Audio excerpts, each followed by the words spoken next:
The next speaker is Peter Camejo.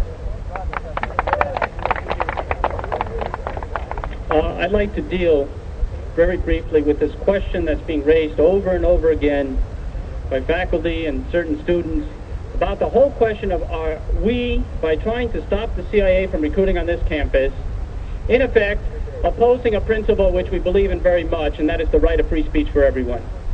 Now that's a very good question. It's got to be answered. Now I think what has been happening is there's been a certain twisting. You see, because what we are doing, in my opinion, is not violating anyone's freedom of speech. I want to repeat a few of the things I said just a few minutes ago. See, the CIA didn't come on this campus and say, we want to convince you. We want the microphone on Sproul Steps to explain our ideology, to explain our ideas. As I said before, their ideas and their ideology is classified.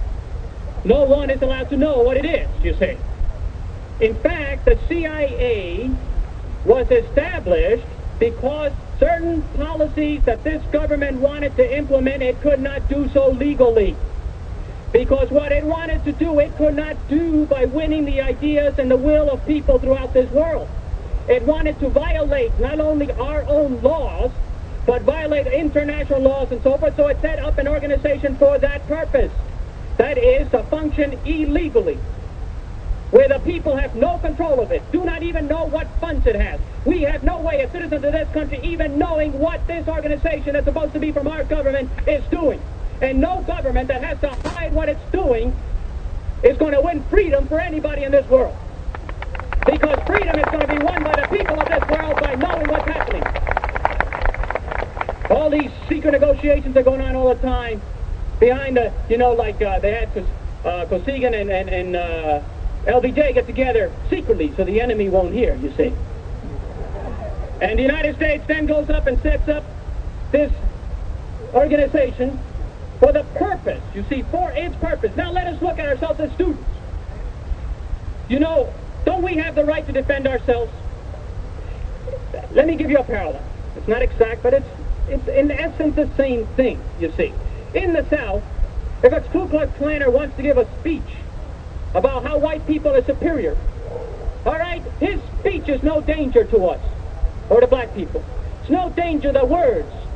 The danger is the acts, you see. And people have the right to defend themselves from those acts. Now this underground secret organization, we know, has taken our organization that's supposed to have been ours, the National Student Association, and done with it what they wanted to without us knowing anything about it. Now don't we have the right to defend our own organizations?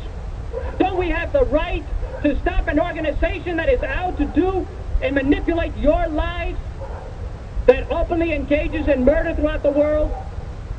You see, we're not in any way stopping them from speaking. We're not stopping them from writing in a paper. For Christ's sake, the CIA has more fun. In fact, the CIA is writing all the time, you see. But they don't use their name.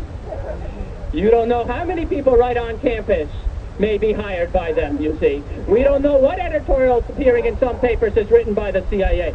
They're speaking all the time, and we want to know where they're speaking.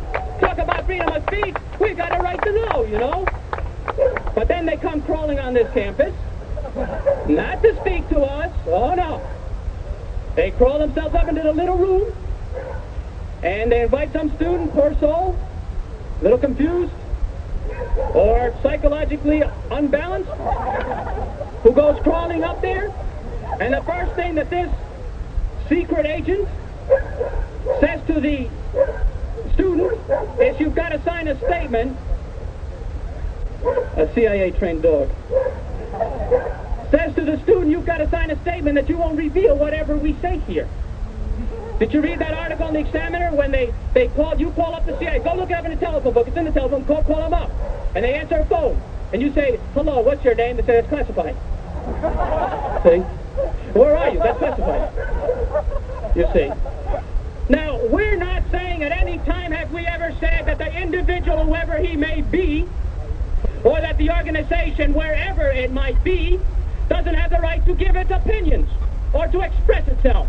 But to come onto our campus and be part of the administrative policy with the condoned by the administration and with us having the slightest say whatsoever. Now I ask you, are they going to invite the mafia to come and recruit on campus?